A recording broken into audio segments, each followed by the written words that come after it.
Jama'a assalamu alaikum, barkamu da saduwa da ku a cikin wannan bidiyo ta musamman da muka yi domin nuna muku yadda za ku iya nuna Java a cikin wayoyinku na Android.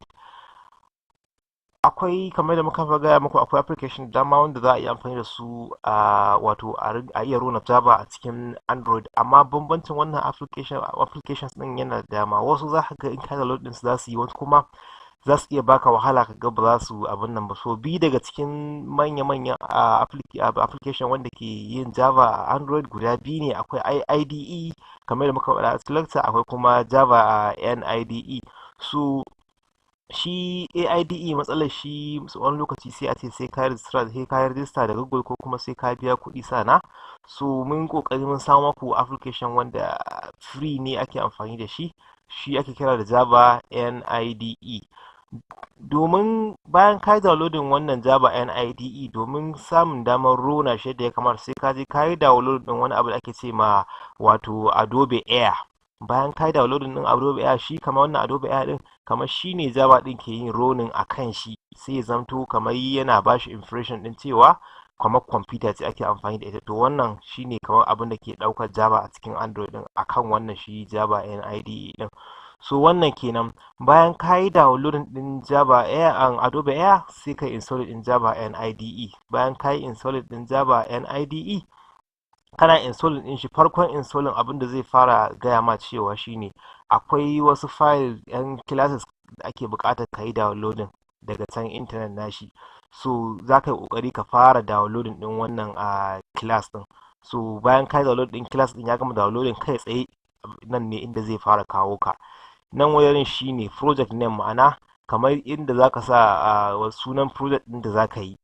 In muka ce a project a programming, muna nihin kamar wani aiki na musamman gaba ɗaya ka haɗa shi wuri guda, shi ake ce ma project. Misali yanzu idan za ka yi developing ɗin software wadda misali za a ce ko irin haka za ta iya ɗaukar record na mutane, kaga wannan ɗaukar record na mutane wani aiki ne, amma a cikin shi in ka buɗa shi akwai ayyuka da dama, ko ba haka ba? So wannan aikin gaba ɗayan shi ake so ka ba shi suna, kaga za ka ba shi suna project name.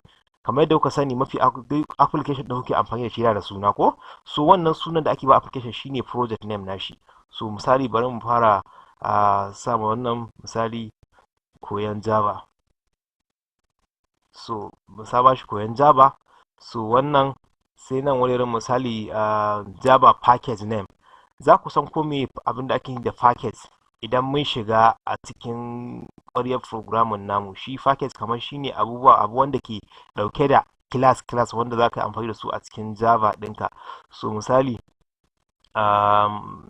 shi yadda ake sanya shi ne, misali za ka sanya com dot, sai ka sa sunan URL naka. misali mu ne sa com dot sadarwa, amma kana iya sa dot komi lahiya lau zai dot sadarwa dot, sai mu sa sunan wannan abu namu dot koyan Java. So wannan kenan.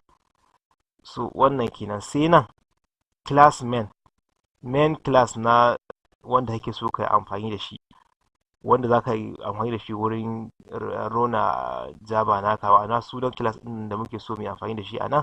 So haka nan mu sanya wato kawai bari mu sa program kenan, sai mu zo mu sa OK.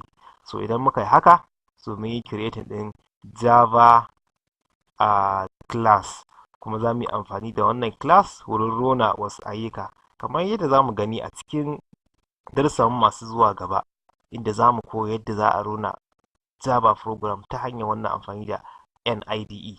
Da fatan za ku kasance da mu cikin wannan sauran bidiyoyi namu waɗanda za su biyo baya. Mun gode.